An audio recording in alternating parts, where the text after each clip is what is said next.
Bonjour et bienvenue dans cette nouvelle vidéo, j'espère que vous allez très bien. Alors dans cette vidéo, je vais vous montrer comment faire intégrer à partir des bases de données que j'ai, des bases de données des prises unitaires que j'ai moi-même créées.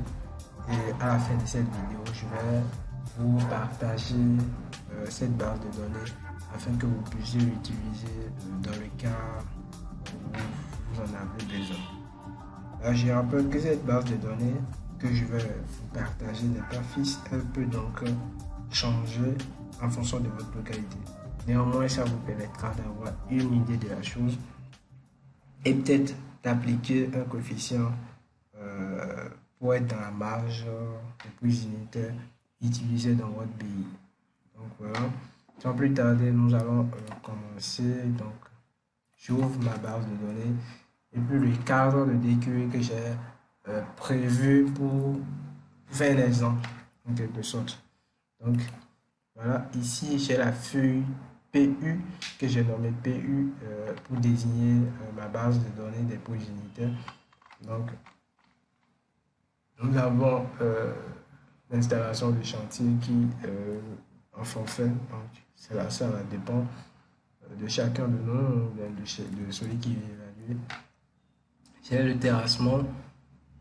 Ensuite, j'ai maçonnerie, agro-béton, et j'ai revêtement, menuiserie, bois, métallique, aluminium, et ainsi de suite.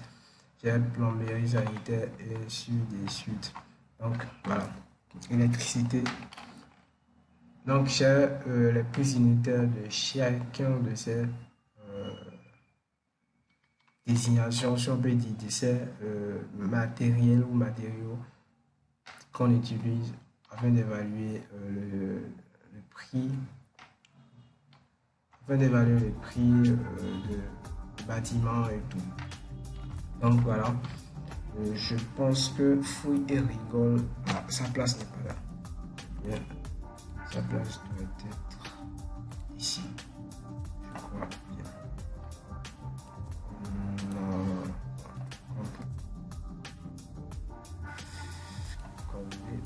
Voilà, sa place est là, je crois très bien. Voilà.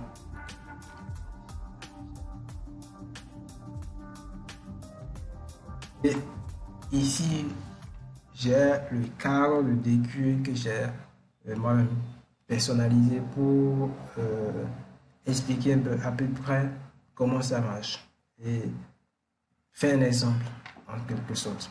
Donc voilà, nous allons partir de ce cadre de DQ que j'ai choisi et nommé DQ tuto 1. Donc à partir de ce cadre, nous allons donc remplir la colonne des prises unitaires en se référant aux feuilles de calcul dénommées prises unitaires à notre gauche, à gauche de l'écran. Donc voilà. Si je prends par exemple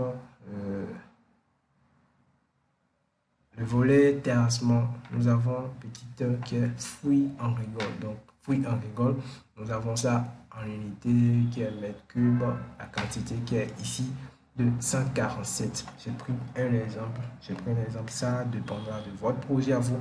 Et puis je rappelle que je vais faire une vidéo pour vous expliquer comment évaluer la quantité de ces éléments-là avec le logiciel robot surtout. Ça, c'est beaucoup plus facile que de commencer par faire.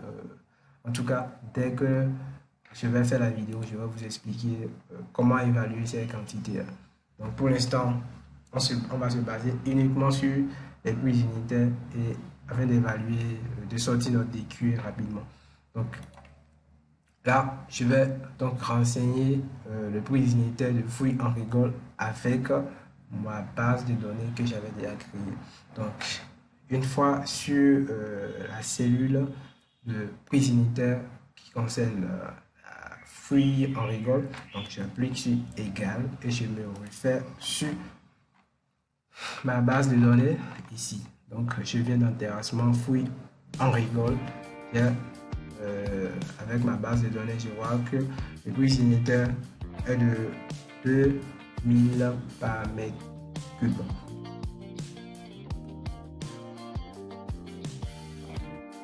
Ma feuille est déjà programmée directement, ça me calcule le prix, le montant que cela revient. Voilà. C'est pareil pour deuxième étape qui est maçonnerie et béton. Donc, béton de propriété égal, je vais dans ma base de données, je cherche béton de propriété qui est là, qui est de 45 000 mètres cubes. Je fais pareil pour les autres, ainsi de suite, jusqu'à remplir ma feuille.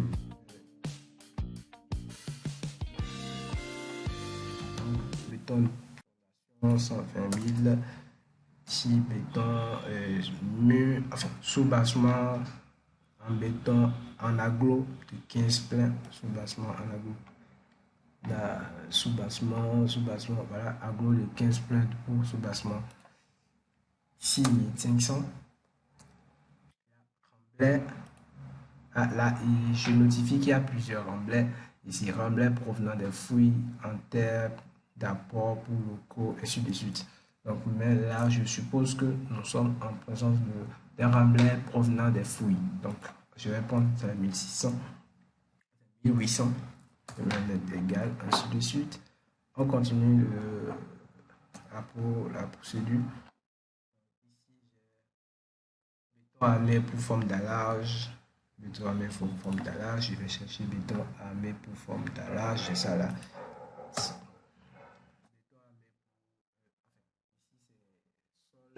Surface carrelée au sol. Donc, surface carrelée, carrelage. Revêtement, on doit être dans revêtement. Revêtement, surface au sol carrelé. Donc, je vais prendre surface carrelée au sol RDC. Bon, pareil, donc je mets égal et je sélectionne celui-ci. Surface carrelée au mur. Surface au mur. Donc, ça c'est pour faïence, ça c'est pour la salle d'eau. Pour les salles d'eau, surtout. Donc, ici, enduit surface au. Je sais pas. Ah, c'est chaud là. Bon, j'ai pas. Donc, je suppose que ça va 15 000 aussi, ça va pas. Sur verticaux, bon, voilà, je suppose. Élévation, en élévation, c'est ce que je disais. Si vous n'avez pas dans ma base de données, s'il n'y a pas tout, donc on se réfère à d'autres bases de données que vous-même vous avez peut-être, je ne sais pas. Élévation en ago 15 que l'emprise unitaire, je viens chercher élévation en ago 15 que donc 6000, il y a 6000. Et ici, élévation d'Ago 15, que c'est toujours 6000. Donc, je reprends celui-ci. Béton armé pour au vent. Béton armé pour au vent. Je viens dans béton armé pour au vent. Voilà. Béton armé pour poteau. Béton armé pour poteau. On est là. 100. Béton armé pour chaînage by haut. Béton armé pour chaînage by haut. Dalle, encore que la poutrelle, dalle, encore que la poutrelle, machin, 5000 mètres par mètre carré. Et ici, j'ai toiture légère en mètre carré, toiture légère en mètre carré, ils sont à 20 000. Étanchéité au mortier de cycalite, étanchéité, donc étanchéité, je suis à 4000 par mètre carré. Et béton pour cage d'escalier, je suis à béton pour cage d'escalier, je suis à 150 000 mètres cubes. Donc voilà en ce qui concerne maçonnerie, béton, maçonnerie et béton. Donc nous allons passer maintenant au troisième rubrique qui est enduit et revêtement. Donc là, on est égal, enduit verticaux dans la base de données. Enduit verticaux intérieur et extérieur. Donc, je suis à 2000 mètres carrés. Là, je suis mur extérieur. Donc, mur extérieur. Carré là, je mur extérieur. Donc, c'est ça ici, intérieur, extérieur. Ça, c'est verticaux ou c'est rouge? Je ne sais pas. Je vais revenir voir. Enduit. Ce n'est pas précisé. Si ce n'est pas précisé, je suppose. Je prends la chose. Il faut bien spécifier vos besoins, quoi. Il faut bien spécifier vos besoins pour ne pas rencontrer ce genre de trucs. Par exemple, je suppose que c'est carrelage et non enduit. J'ai mal fait. On a parlé de carrelage et moi je suis en train de prendre enduit. C'est pas bon. On parle de carrelage. Ah, ouais. Carrelage. Je suis à 15 000. Je vais prendre 15 000 au sol. Je n'ai pas bien spécifié. C'est pas maintenant, je vais spécifier. Donc, de toute la façon, spécifier correctement tous vos besoins et puis aller dans vos bases de données, mettez le prix et puis voilà. Donc, faux plafond, ici j'ai faux plafond, je viens dans ma base de données faux plafond et j'ai un faux plafond qui est à 14 000 le mètre carré. Voilà en ce qui concerne la troisième rubrique qui concerne enduit, revêtement et voilà.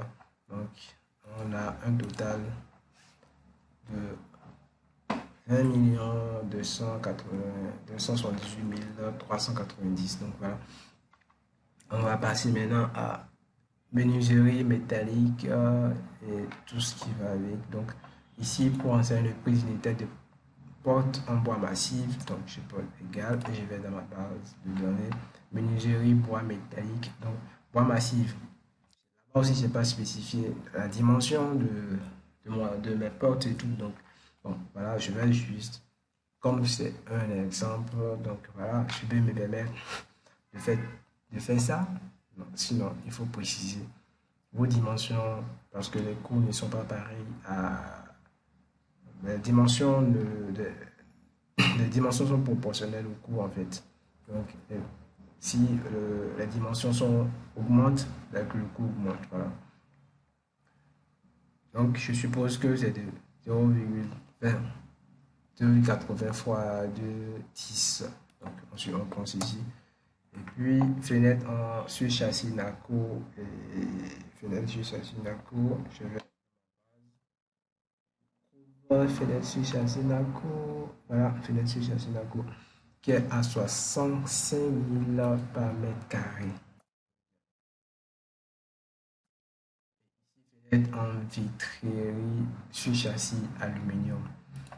Sur châssis aluminium, en vitrerie, sur châssis aluminium. Donc là, ils sont à 90 000 par mètre carré. Et 4 corps en baie vitrée.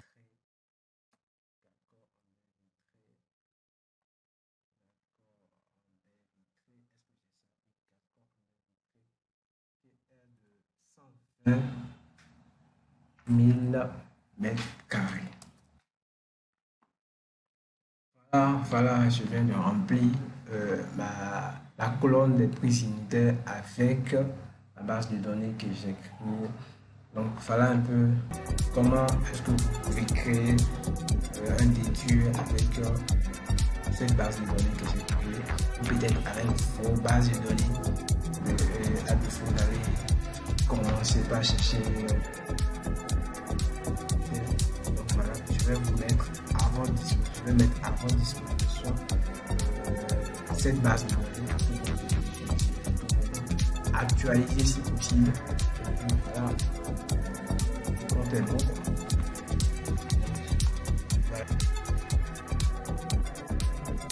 Une autre vidéo dans laquelle je vais vous expliquer comment évaluer les quantités pour faire le DQE. Pour l'instant, j'espère que cette vidéo vous a plu.